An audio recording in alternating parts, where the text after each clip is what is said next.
রাসূল সাল্লাল্লাহু আলাইহি ওয়াসাল্লাম বলেছেন, আমি জাহান্নামে মহিলাদের অনেক আযাবে ভুগতে দেখেছি। তাদের মধ্যে একজনকে চুলের সাথে উল্টো করে লটকিয়ে রাখা হয়েছে আর তার মগজ খুলে খুলে পড়ছে।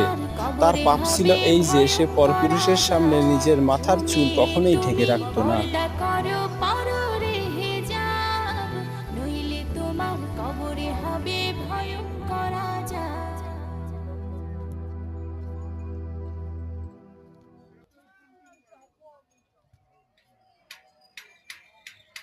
ছেড়ে দাও, ছেড়ে দাও, ছেড়ে দাও।